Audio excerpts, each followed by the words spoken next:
Good morning, everyone. Happy Knitmiss. I am working on my tree skirt and I'm currently seam ripping, so that's fun. You will hopefully be seeing a video on this soon. I got a little bit behind with this top stitching mistake that I'm currently unpicking. But it is Sunday, so it is the day before Knitmiss officially starts for me. And I figured I would start the vlog today because tomorrow I start my new job.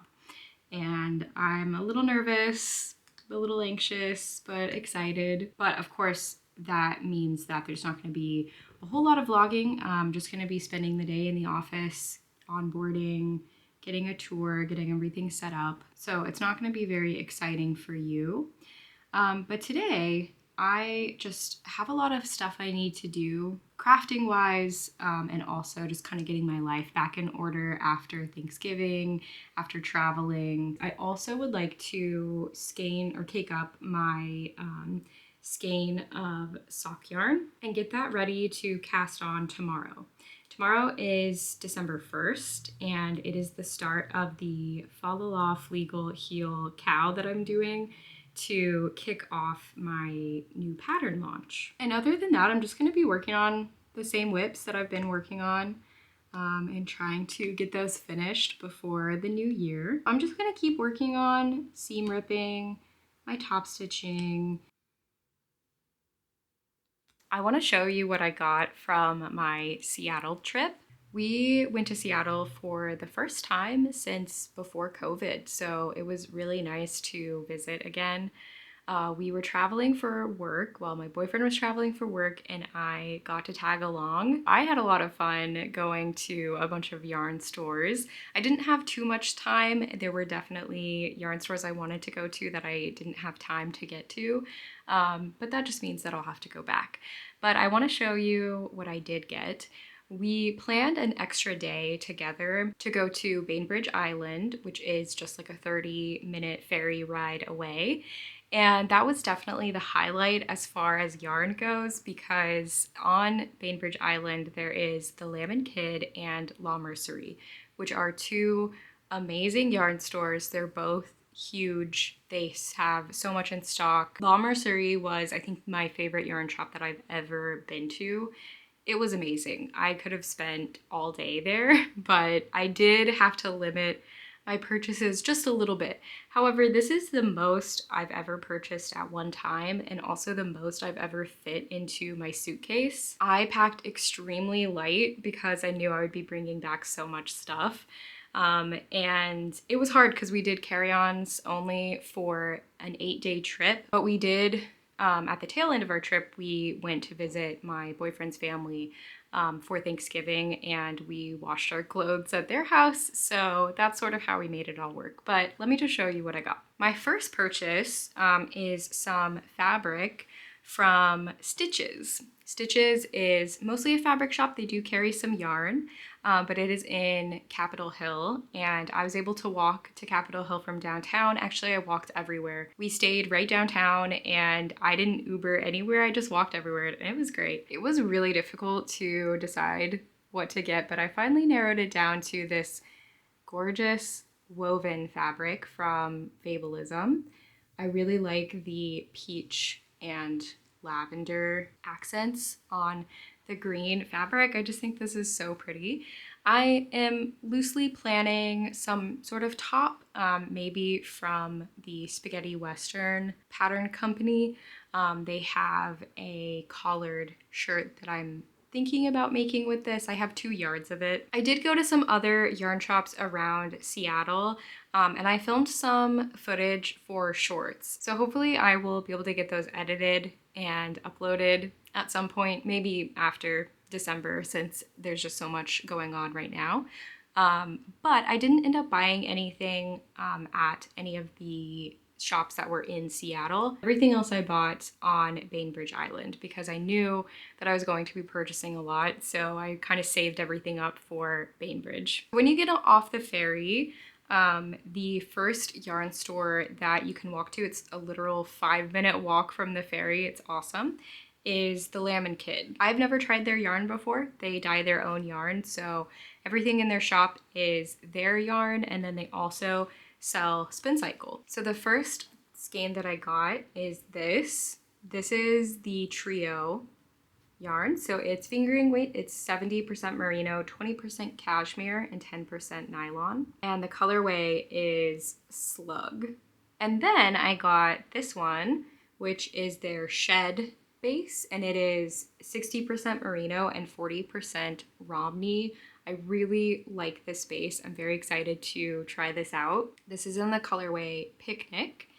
And although I do like these colors together, I probably won't pair them in the same project, but who knows. This is one of my favorite blues, and I'm also just like super into this color. So those were the two Lamb Kid skeins that I got. But also at the Lamb Kid, I got their Spin Cycle dyed in the wool shop colorway. Every time I go to a yarn shop and they have a shop colorway, I pretty much always buy it because I just really like doing that as a souvenir. And their exclusive colorway is dyed by Spin Cycle. So this is in the colorway Pinky Swear, and I took forever deciding exactly which skein I wanted because the thing about Spin Cycle, all the skeins are so different that I try to only buy it in person, but I don't get to shop for it very often. So anytime I'm at a yarn shop that carries it, I try to pick up, you know, at least one skein. Someday I would love to visit Bellingham, where Spin Cycle is based, and go to their shop in person. That would be so cool. But yeah, this is just red, pink, some gray, and like a purpley color in there. It's a really fun colorway. There were some that were way more purple than this. There were some that were all red, all pink. So I tried to find one that was like a little bit more balanced. So yeah, that is what I got at the Lamb Kid. Then we went to La Mercerie, which is another like 5 to 10 minute walk from the Lamb Kid. So it's all very easy and walkable, which is awesome. And like I said, La Mercerie was just, I think, the best yarn shop that I've been in. It's so good. If you have a chance to visit it, you definitely should. Okay, but here's what I ended up getting. So first, their shop exclusive colorway. They have several exclusive colorways. Well, they have two, but they have different dyers dye their colorways.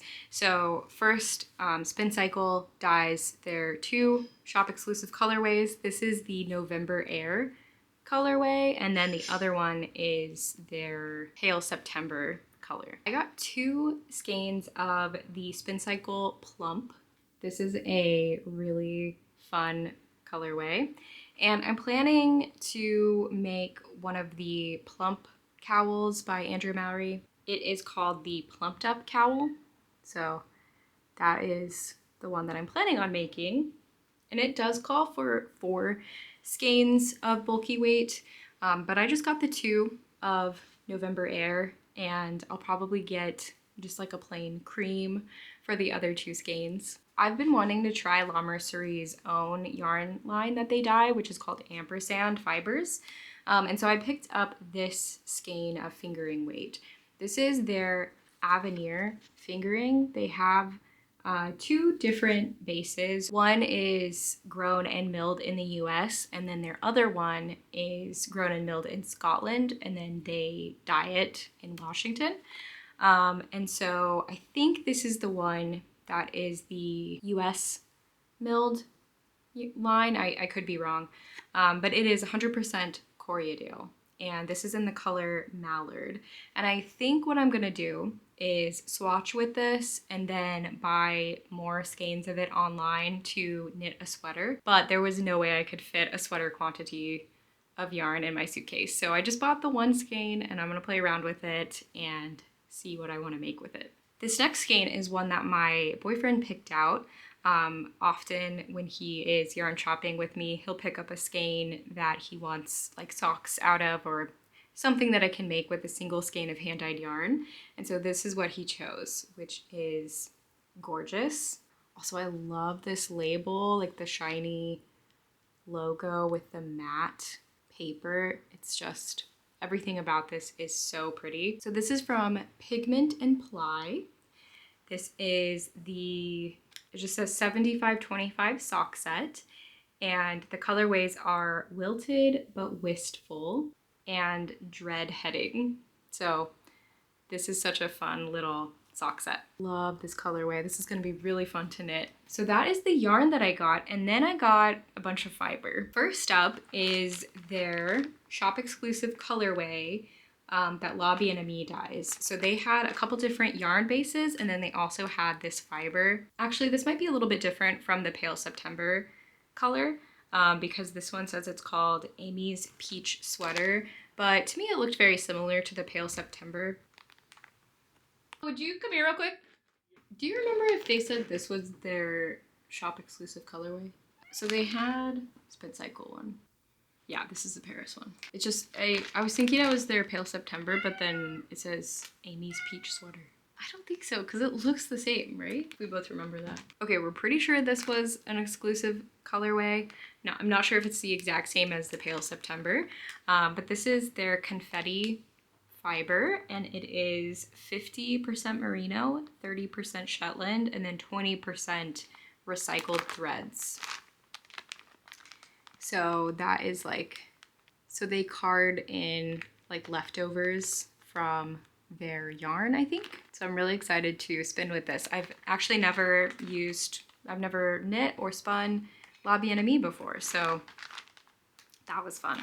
Okay, this is a little bit smashed from traveling, but I got this little bat, this 50-gram bat from Kiera Wiggins, who I've been wanting to try her fiber for so long, and she does a really good job at selling her stuff to yarn shops.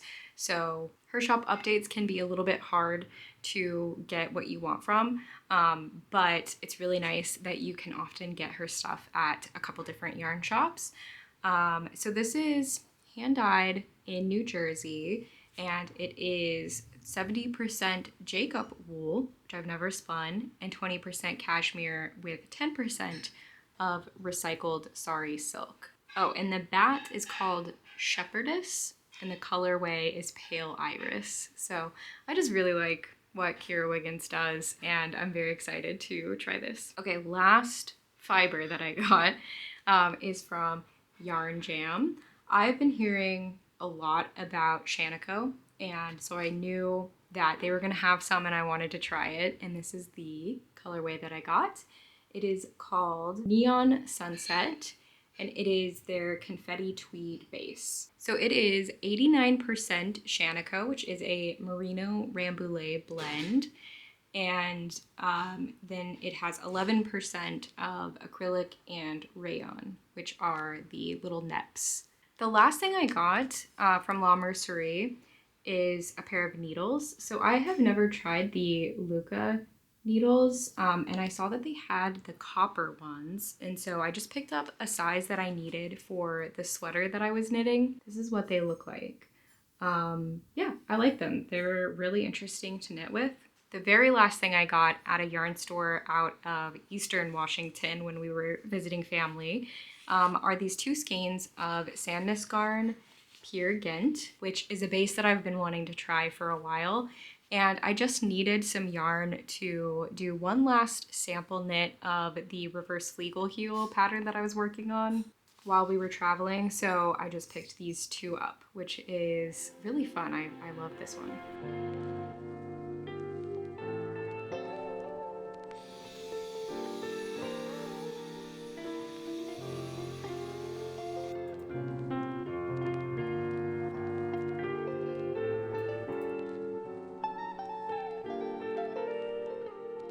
I'm about to skein up my Christmas sock yarn that I'm gonna work on this month. This is what I'll be knitting socks out of. All right, got it all caked up, as well as the mini skein. I didn't quite finish unpicking the stitching in my tree skirt, so I'll probably continue that tomorrow if I feel up to it after work. But I've just been doing some laundry, cleaning, and now I think I'm gonna do a little bit of knitting before I shower and get my outfit ready and everything for tomorrow morning. So I think the anxiety is starting to set in a little bit, but I'm just gonna try to fight it off. And I think what I'm gonna work on tonight is my jaunty shawl. I just hit the point where I have started decreasing. So I've hit the halfway point.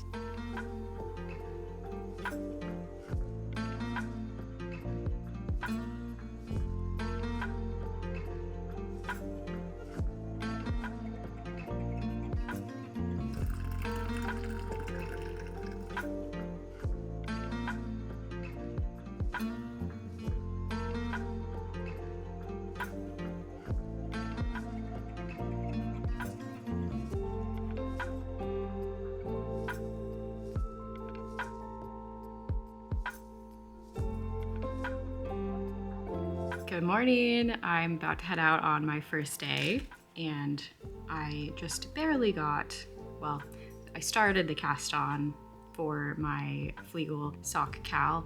I started with the slip stitch cast on, which I normally like, but on these needles, I just couldn't do it. It was way too difficult. So I took that out. I'm starting over with the German twisted cast on. So I will finish this later today. All right, let's go do this. Day one is in the books, and it went really well. I wasn't really sure how much I wanted to share because I didn't know if the first day was going to be one of those days where you just want to come home and then like go cry in the shower. I have had those first days before, but I think this is going to be a good job. I am really excited for it. I'm going to be working on a lot of cool stuff. It's going to be very intense. And so I apologize in advance if my Knitmiss this year is pretty low energy. I'm going to do my best. And if you're curious what I do, I work in tech, specifically in software development, but I work in a UX role. So I work with a lot of developers and engineers, researchers, designers, so many different types of roles. But I am focused on user experience. And it can get a little intense, so I'm just gonna take it day by day. Tonight, we are definitely gonna get some food out. I'm still a little bit kind of on call, just to make sure there's nothing else that I need to wrap up for the end of the day. I still haven't finished unpicking the top stitching on my tree skirt. There was a lot of top stitching, and it actually does go fairly fast as far as unpicking stitches goes, but I still have a few rows left to do, so I think I'm going to work on that tonight. But weirdly, I kind of don't want to knit tonight. I will finish casting on my Christmas socks and get those started because I want to do that, and I need to open day one of the cat treat advent.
Hello, happy December 2nd. I got home not too long ago. We ate dinner, kind of debriefed about the day.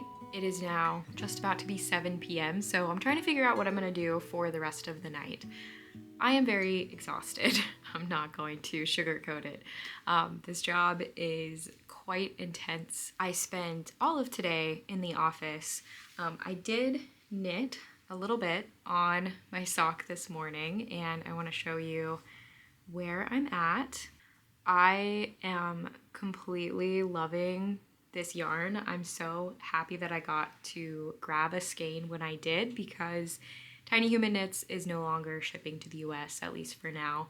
And so I'm really glad that I have this in my stash, and I love how these stripes are turning out. So in between each like major color, there is this little thin cream stripe, and I wasn't exactly sure how that was going to work up just looking at it in the skein. I didn't know if the cream stripes would be the same width as the other stripes, but the fact that this is the color sequence is so good. So I've just been enjoying working on my Christmas sock. I am working on the cuff still. I'm doing a 1x1 rib, and I'll probably add another stripe or two tonight while I watch Vlogmas. I have not really had a chance to watch much Vlogmas, but there is so much to catch up on. The other day I did watch Leslie from Knit California's Day 1 Vlogmas, and then this morning I watched about half of Into the Third's Day 1. So that's all I've really watched so far, but I saw that Emily from the Botanical Knitter is doing Vlogmas again this year, and I always love her Vlogmas, so I'm excited to watch that. And I do plan to share more of my favorite Vlogmases later this month once people have had a chance to get their videos out. I just finished my cream stripe, and now I'm getting started on the next color. So I think I'm gonna call it here for the vlog. And the off-topic question for this video is, what has been your favorite piece of media this year? So that could be a book, a movie, a TV show, a podcast, a YouTube channel, like any piece of media that you have consumed that has come out in the year of 2025. Mine is one that definitely surprised me, and that is The Pit. The Pit is a medical drama, which I am not into, and that's why this surprised me. I've watched none of the medical drama shows because they don't really interest me, and also I get kind of squeamish. So that's why I think it's funny that I enjoyed The Pit so much, but I really do think that even if you're not a medical drama person, you may still like this show because it's just that good. I will say, on the squeamishness, there were a few times where I either looked away or I muted, because it does get very detailed and very gruesome. It's a medical drama, so that's what you can expect, and it is kind of known at this point for being quite realistic. I think I was able to get over the medical stuff because the story is just so good, and you're also watching these doctors and nurses and all the other staff who are just really excellent at their job, and I find that so fascinating and fun to watch. So even if you're not a medical drama person, I highly recommend just trying it out and maybe like muting or looking away at the really gross stuff. But I don't know, you might be surprised. I was surprised, and I can't wait for season 2. It comes out in January, and somehow I will enjoy watching surgeries close up. And it also makes me grateful that I don't work in healthcare, but immensely grateful for all the people who do. All right, thanks for watching. I'll see you in a couple days. Bye.